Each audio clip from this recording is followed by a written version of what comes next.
for leading us in our congregational singing earlier. So, those are really great songs that we sang. And let us continue in this moment of worship. But of course, so offering and meditating upon the word is always also part of our worship, right? Okay, just a few announcements before we go to the preaching or reflection on the word. So on November 11, we will have our worship night to be hosted by the Lincoln Fields Care Group. Right? So, if you don't have anything to do on November 11, so you're welcome to join. So it will happen 6 p.m. So we already reserved one of the rooms, Sunday school rooms, the piano room. But if that room is small for all of us, we can also always use the sanctuary. But anyway,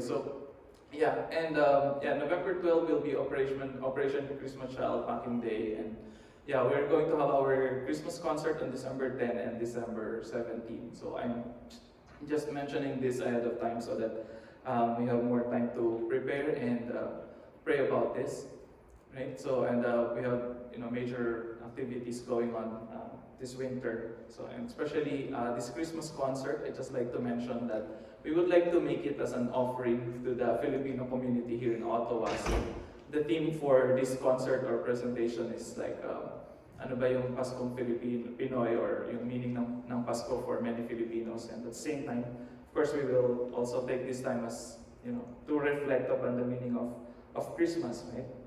So, if you know Filipino friends or, families that, you'd like to invite, so please make early, invitation so that they can schedule or plan ahead. Another important announcement is this afternoon we will have our newcomers welcome pizza party. Okay? So we call it newcomers, but it's not exclusive or limited to newcomers. So all of us are actually invited. So alam niyo naman ang FCC. So yesterday during CPC meeting, they already changed the meaning of FCC. It's now Food Community. It's now Food Community Church. So because almost every month we have padla. But this time we just try to do just light snacks. No? So no heavy meals, no rice. I'm not sure if there's no rice. Maybe somebody else still bring, no. But anyway. So that will happen after our worship service. So it's our way of welcoming even those who joined the FCC during the pandemic and we didn't have the chance to welcome them officially or have this kind of fellowship for them. So even if you are attending FCC for the past 2 years, even during the pandemic, so this day is especially planned for you. So we hope to see you there. So. Okay, so before we go to our reflection, let us pray and commit this time to the Lord. Lord, we thank you so much for another opportunity and privilege, Lord, that we have this freedom, this liberty to just open your word and reflect and meditate upon it. And we ask for your Holy Spirit to be upon us, enlighten our minds, Lord, open our spiritual eyes so that every word that will be shared or spoken in our midst will be a blessing and will result in the transformation of our lives and in our growing deeper in our relationship with you. So we commit to you this time in Jesus' name. Amen. Amen. Okay, so there was this story about a church, and they were having this fundraising, for the building of their facility or sanctuary, right? And the pastor discovered that they have a lot of surplus of Bibles. So the pastor said to the congregation, I got an idea. So for us to raise fund, why not sell all the surplus of Bibles to people, and the fund that will be gathered through the sales, we'll use that for our building fund. So everybody agreed, right? And to make it more interesting, the pastor decided to make the selling of Bibles a competition. Okay, so those who sell the most Bibles will be the first one in heaven, right? So no, not that kind of reward. But they made it into a competition. So and in the church there are 2 salesmen, right? Good salesmen, and the congregation said, maybe these 2 people will will be the winner. They will have the most Bibles that they will be able to sold. Right? But in this church, there's also another kid, a Sunday schooler, and after they distributed the Bible and they gathered all the sales. So surprisingly, the kid, the Sunday schooler, I don't know his name. Anyway, so the Sunday schooler, he won the prize. He sold the most Bibles. So when they compared the number of Bibles that was sold, these two salesmen said, the first salesman said, "Oh, I sold 30 Bibles." Okay. And then the other salesman said, "Oh, I sold 40 Bibles." But this kid, he sold 100 Bibles. So they were curious. How did you make it? Did you ask help? Or, what did you do? What was your strategy? And then the kid simply said, "No, I just brought the Bibles and walked through our neighborhoods, house to house, and asked people to, if they want to buy my Bibles." "So what was your strategy?" They were curious. So this kid said that, "My strategy was simple. I just asked the person, 'Are you going to buy my Bible, or I'm going to read it to you from Genesis to Revelation?'" So, of course, nobody wants to read the entire Bible, right? But if we're going to ask ourselves, if Christianity or the church is for sale, what will be its most selling point? Okay. What will make What will make the church attractive to people? What are you going to tell people?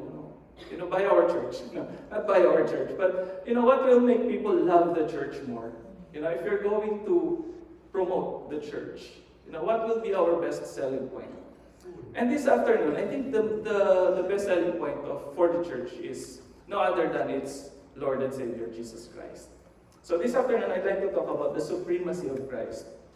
Okay, and the passage that we'll be reflecting upon is Matthew chapter 22. And I'd like to read from verse 34, although as I discuss later, so we will also include other parts of this chapter. No? So let's open our Bibles on Matthew chapter 22, verse 34. I'll be reading from verse 34. When the Pharisees heard that he had silenced the Sadducees, they gathered together, and one of them, a lawyer, asked him a question to test him. "Teacher, which commandment in the law is the greatest?" He said to him, "You shall love the Lord your God with all your heart, and with all your soul, and with all your mind. This is the greatest and first commandment. And the second is like it. You shall love your neighbor as yourself. On these two commandments hang all the law and the prophets." Verse 41. Now while the Pharisees were gathered together, Jesus asked them this question. "What do you think of the Messiah? Whose son is he?" They said to him, "The son of David." He said to them, "How is it then that David, by the Spirit, calls him Lord, saying, 'The Lord said to my Lord, sit at my right hand until I put your enemies under your feet'? If David thus calls him Lord, how can he be his son?" No one was able to give him an answer, nor from that day did anyone dare to ask him any more questions. So this is a very interesting passage. You see, there's an interaction between Jesus and as the protagonist or the hero in the story, and the religious leaders, the Pharisees and the lawyer or the experts in the law. So they're always at odds with each other.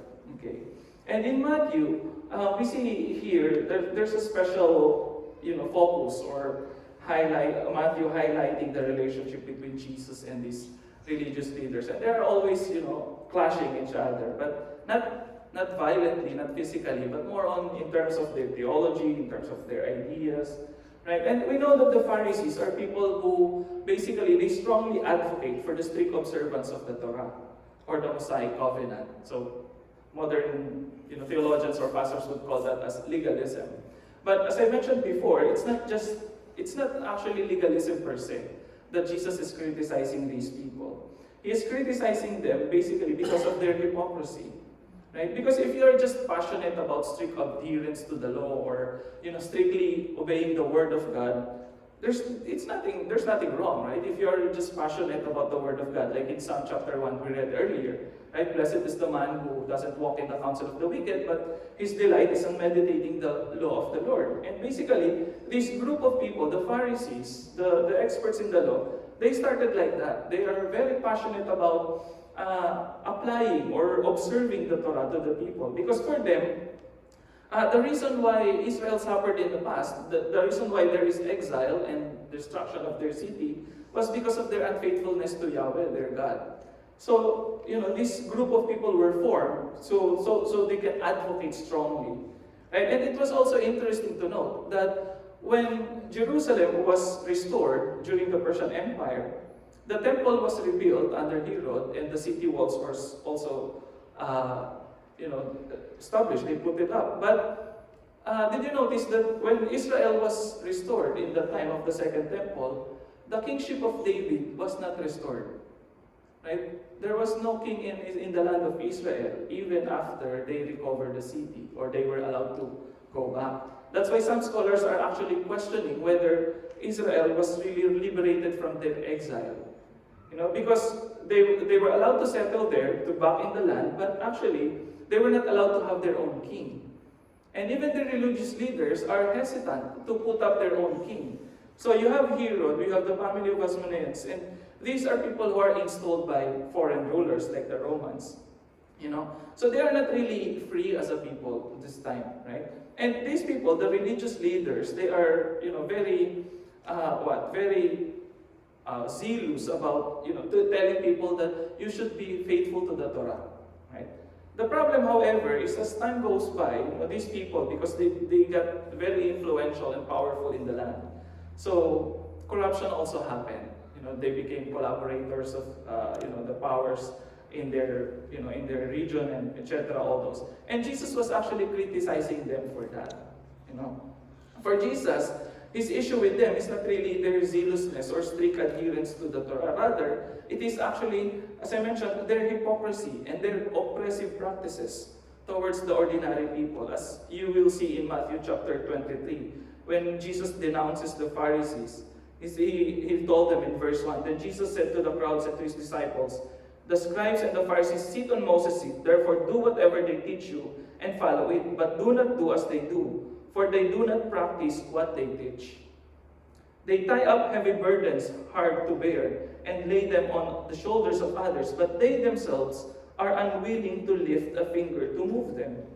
They do all their deeds to be seen by others, for they make their phylacteries broad and their fringes long. They love to have the places of honor at banquets and the best seats in the synagogues, and to be greeted with respect in the marketplace, and to have people call them rabbi.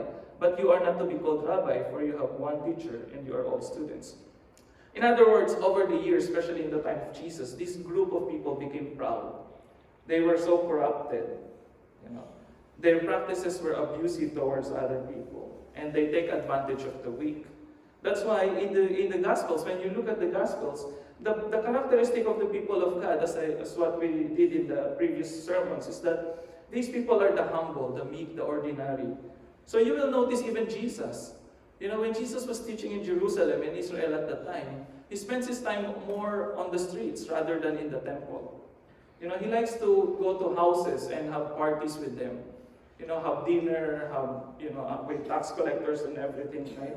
But seldom you see him mingling with religious leaders because he really wants to, they are not really in good terms. So if you look at the wider context of this Matthew, of the passage that we are looking at in Matthew chapter 22, it fits in a very special section in the book of Matthew. I like, how Matthew, structures this gospel. So in Matthew chapter 21 to 25 actually has a very neat arrangement of these different sections of narratives.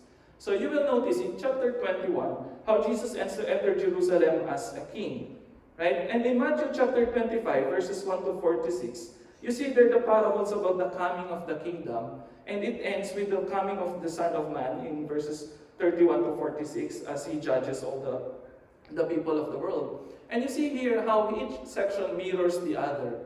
So after Jesus enters the Jerusalem as a king, right? He got this confrontation between with the leaders in the temple in chapter 21, verse 12 to 17. And then he curses the fig tree in chapter 21, 18 to 22. And then his authority was questioned in 21, 23 to 27. And then it was followed by the parables about the people of the kingdom. So the parables that we discussed last time, the three parables, right? And notice how chapter 25 also has three parables about the kingdom. And then it was followed by Jesus' interaction with religious leaders again. It mirrors his confrontation within the temple. And Jesus cursing the Pharisees in chapter 23 mirrors the cursing of the fig tree in chapter 21.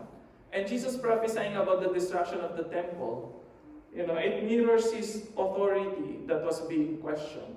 And it seems like he was saying in all this, or Matthew was showing us, in Matthew chapter 21 to 25, Jesus is the main character in this story as the king who came to establish God's kingdom. And how he established that? By confronting people who are in power, by confronting the religious leaders of his time, and telling them what the kingdom of heaven or what the kingdom of God is all about.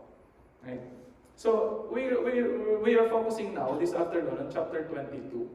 Okay, so and if you look at chapter 22, it has four main sections. Okay, so the next slide will show us the four main sections here. So chapter 21-22 focuses on the interaction between Jesus and the religious leaders. In verses 15 to 22, you see there the Pharisees trying to trap Jesus by asking the question, is it lawful to pay taxes? And then in 23 to 33, you have another group of people, the Sadducees, who is trying to problematize this theology of resurrection. The Sadducees don't believe in resurrection, but they are Jewish people. They belong to Judaism, they practice the Torah. Interestingly, they don't believe in resurrection.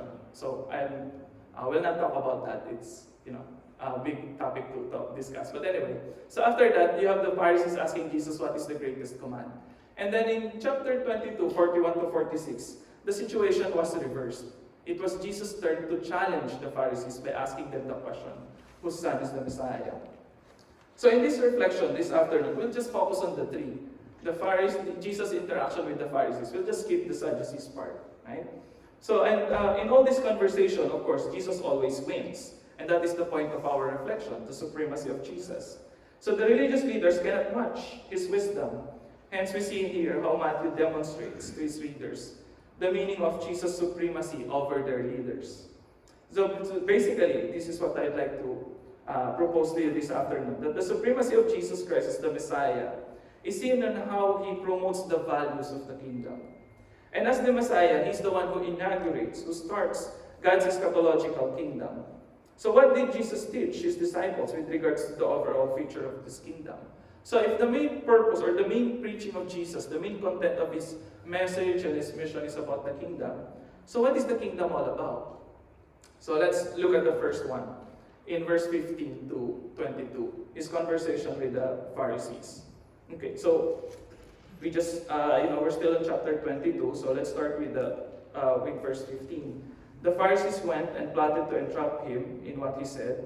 So they sent their disciples to him along with the Herodians. So it's intentional. So it's not just the Pharisees, but the group of Herodians who are loyal to Rome. Okay? So saying, Teacher, we know that you are sincere and teach the way of God in accordance with truth, and show deference to no one, for you do not regard people with partiality. Tell us then, what do you think? Is it lawful to pay taxes to the emperor or not? But Jesus, aware of their malice, said, Why are you putting me to the test, you hypocrites? Show me the coin used for the tax. And they brought him a denarius. Then he said to them, Whose head is this? Actually, the translation here is better say, whose image is this? And it's the word here for image is the same that was used in Genesis chapter 1, verse 26, when God made man in his image. Because the image there is a representation, a representative or symbol. So Jesus asked them, whose image was it? Whose head was this? And whose title? They answered, the emperor's. Then he said to them, Give therefore to the emperor the things that are the emperor's, and to God the things that are God's. When they heard this, they were amazed, and they left him and went away. What's interesting about this conversation is the lack of explanation. When you read this, you are left hanging to interpret the meaning of what Jesus said to the Pharisees. So, why would the Pharisees use this question of paying taxes to Caesar to trap Jesus?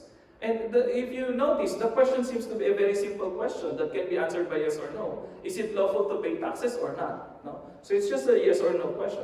But for Jesus and his listeners and those who read the gospel, both his disciples and his critics, it's not as simple as that. The Pharisees are trying to frame Jesus in order to make him look bad, either in front of the people or before the Roman authorities. You will notice here that Jesus was being forced to make a choice between being loyal to the Jewish people or be perceived as a collaborator of an oppressive foreign government. If he says, yes, we should pay taxes to Caesar, the people will not like it. The people will not like that because they see Caesar or Rome as an invader, an occupier of their land and an oppressor.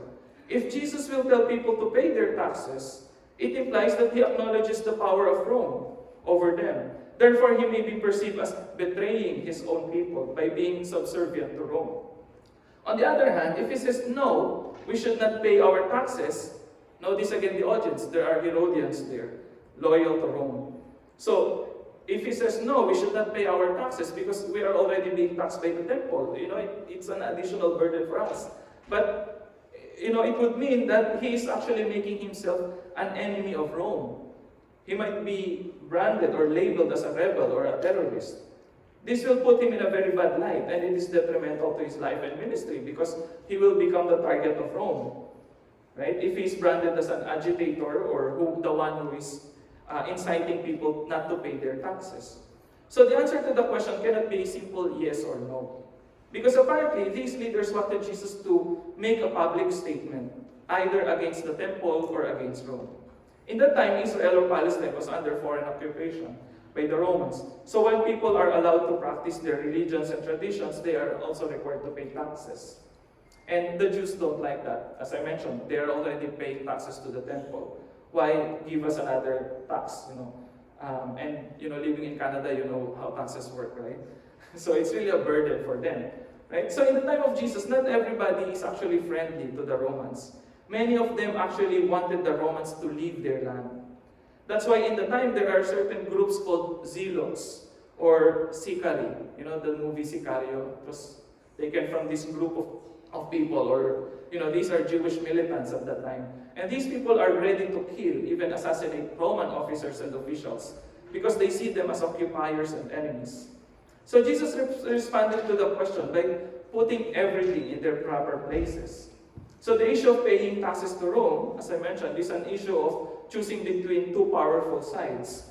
It's actually choosing between God and the rulers of the world, the political leaders. So in other words, it seems here that the main issue is about loyalty to God versus the fear of becoming an enemy of the world. Right? So if you declare that you are loyal to God, so therefore Rome is insignificant, or it's not important to pay taxes to Rome anymore because our loyalty should be to the temple. So it's something that is very complicated. So when the Pharisees asked Jesus this question, it seems that they are coming from this idea of dichotomizing the power. Now, one power belongs to God and the other belongs to the world. But for Jesus, there is no dichotomy here. When he asked, give me a denarius, whose image is this? It's Caesar's, it's the emperor. So therefore, give to the emperor what belongs to him, and to God what belongs to God. So for Jesus, the emperor has his own place, but it is not equal to God. Right? Caesar has his power over the empire, as seen in the coin, as represented in the coin. But ultimately, who does Caesar belong to? Right? Is God or is Caesar more powerful to God? Of course not. Right? So by answering that, Jesus is telling his leader, or the people in front of him, right? Who is really in power here? He's really, he's acknowledging that Caesar has authority, but ultimately, God owns everything. Therefore, the feature of this kingdom, if you look at this conversation, is that the kingdom that Christ inaugurates or establishes is a kingdom that honors God above all. Right? And as Christians, that is our calling, to be loyal to God. Yes, we are subject to governing authorities and rulers, but ultimately, who our loyalty belongs to, who is the real object of our worship. Sino yung pinaka-ginagala natin? Sino yung pinaka-nire-respeto natin? Right? As Christians, it should be God. Right? And then, of course, the conversation ended, and then we move on to the next one. But this is also related. If you look at the second one, about the question about the greatest commandment. So Jesus was asked, what is the most important question? Right? So, teacher, which commandment in the law is the greatest? So he said to them, you shall love the Lord your God with all your heart. Right? And with all your soul and with all your mind. This is the greatest and first commandment. And the second is like it. You shall love your neighbor as yourself. On these two commandments hang all the law. So this is the second feature of the kingdom. The kingdom of God upholds love as the greatest command. Right? If you are in a community, it's very important to have a set of procedure. You have your constitution, bylaws, something that will govern you. Like for example, in our house, it's just a small community of 5 people. No? Pero pag nagtalo-talo sa gadget, parang masisira yung bahay.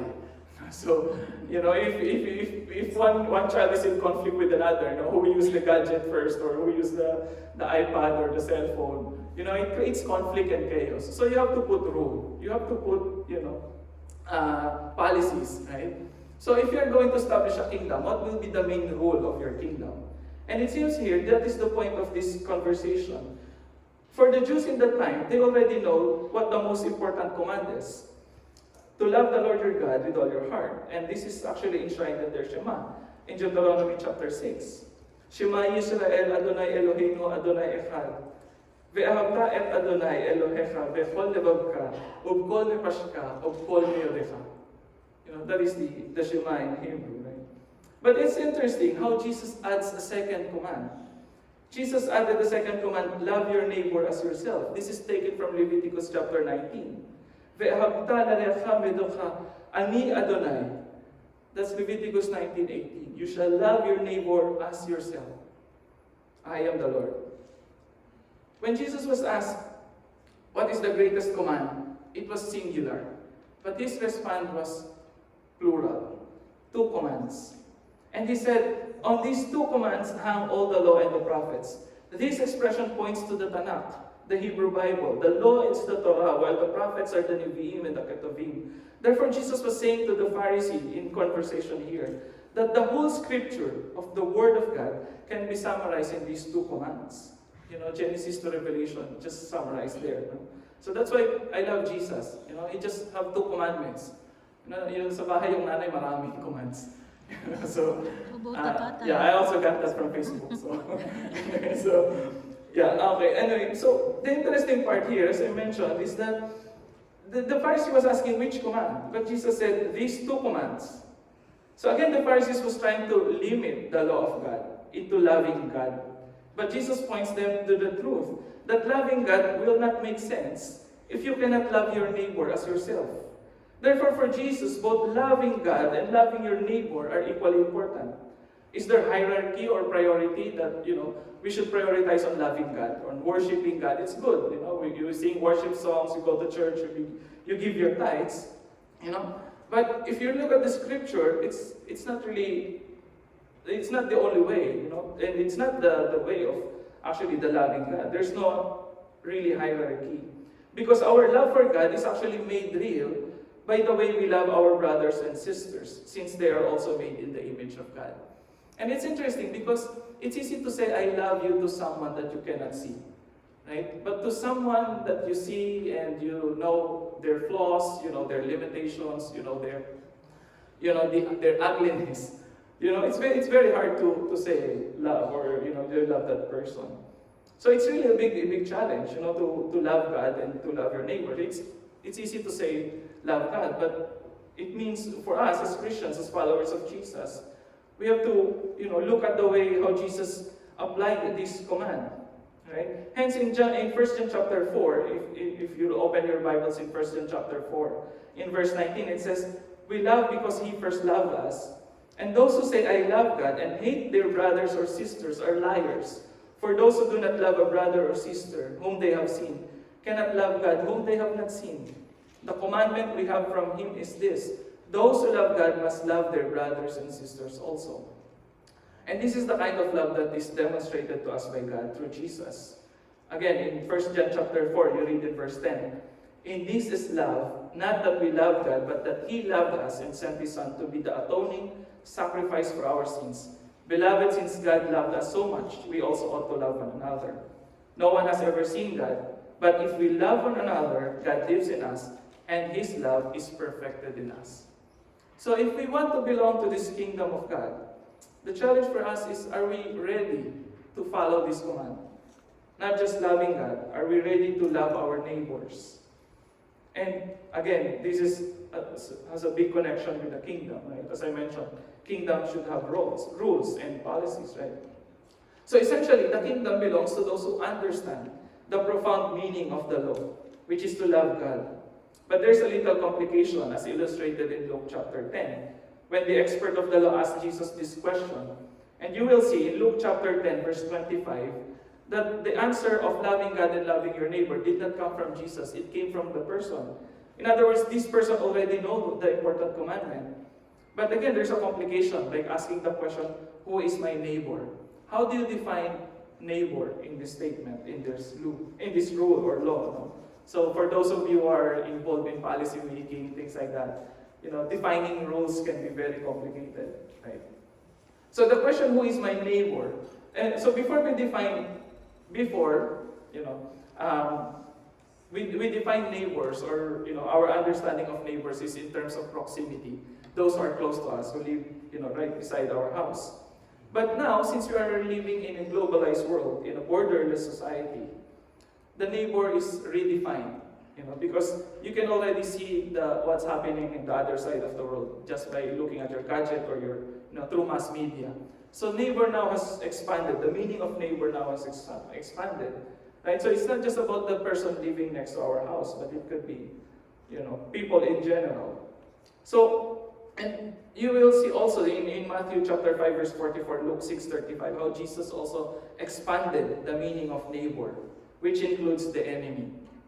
So now, as Christians, followers of Jesus, if this is the greatest commandment that Jesus has taught His disciples, how are we applying this in our Christian life, in our relationship with our neighbor, with other people? In other words, how good are we in showing love to others, especially to those who are difficult to love? That is the big challenge, right? But if we want to become part of this kingdom, and if we acknowledge the supremacy of Christ, this is His command: love one another, love your neighbor, love your enemy. Finally, the last part, the last conversation between Jesus and the Pharisees, in verses 41 to 46. So, as I mentioned, Jesus turning the table now to the Pharisees and throwing them the question, challenging them. And Jesus asked them, whose son is the Messiah? The Pharisees immediately answered, of David, of course, right? But any serious follower of the religion would have given the same answer, that the Messiah obviously is a son of David. But Jesus has a follow-up question. What was the follow-up question? How is it then that David called Him Lord? So the Pharisees has no reply. And the conversation also ended there. So it seems like the listeners or the readers of this gospel are left to provide their own answers to the question. How are you going to answer the question of Jesus? If the Messiah is the son of David, then how come that David calls Him Lord? And the my Lord here is the kurios of the Adonai that was used, in reference to Hashem, or the name of Yahweh. So because the Messiah is greater than David, basically, right? That's the obvious answer here. David would call the Messiah my Lord because the Messiah is greater than David. And it is interesting that in the Gospels, Jesus seldom refers to Himself as the Son of David. You see other people calling Him Son of David, in the Gospel. But Jesus referring to Himself as, I'm the Son of David. No, He's not that, very proud to call Himself that. He would rather call Himself Son of Man. But Son of David, Son of God, He would, it would be other people who would give Him the title. And what's the idea here, right? Because for the Jews in their time, David was the political king. He's the political Messiah. He's the human king of the Jews, and He's the glorified king. Right? I forgot to include in this sermon the picture of the city of David in Jerusalem. But I already mentioned it in our leaders training. That when I saw the city of David in Jerusalem, I was actually surprised to see that it's not as big as I imagined it. Mas malaki pa yung barangay sa Pilipinas. No, it's just a small community, and even the palace of David that they discovered there. Yeah, but it's interesting how this idea, this concept of being son of David has become a widespread foundation of ideology about this Messiah, about this political savior that will save the people of God, right? But for Jesus, he's saying to the Jewish people here that the Messiah is someone who is greater than what you expect. He is greater than this human David that you are hoping for. Right? Because Jesus is far greater than David. And he is greater than this human or nationalistic leader that some people are expecting. Right? So today it's possible for us too that we have our own expectations of who the Messiah is. Or we have our own images of the Messiah in our mind. We may imagine the Messiah as someone who is like a nationalistic leader. A Messiah can be someone who is a very charismatic person or something, like a political leader who will free people from all forms of oppression. But again, when you look at the scripture and when you look at the character of Jesus, what kind of Messiah was Jesus? The Jesus we see in the Gospels is the Jesus who challenges people's ideologies, people's expectations, people's theologies. He's someone who criticizes, what people expect, what people imagines. He makes them feel uncomfortable. The way he criticizes their understanding of Scripture, especially when it comes to their relationship with others. Sometimes we feel that God is always agreeing with us, right? But there's a danger there when we always feel that God is always in agreement. Because there's a risk that instead of us transforming into the image and likeness of God, it is God that we are trying to transform into our likeness. In other words, we are making our own image of God rather than making us the image of God. So perhaps we have to be careful about how not to make God into our image. Rather, our goal should be to transform our ideologies, to transform our imaginations of how God really looks like through Jesus Christ. Sometimes it really happens when our theologies or ideas become our idols that we worship. Parang hindi na pwedeng mas ma-challenge or ma-criticize. Otherwise, you are already a heretic or something like that. No? So, but here, you see Jesus challenging the imagination of the people in front of them.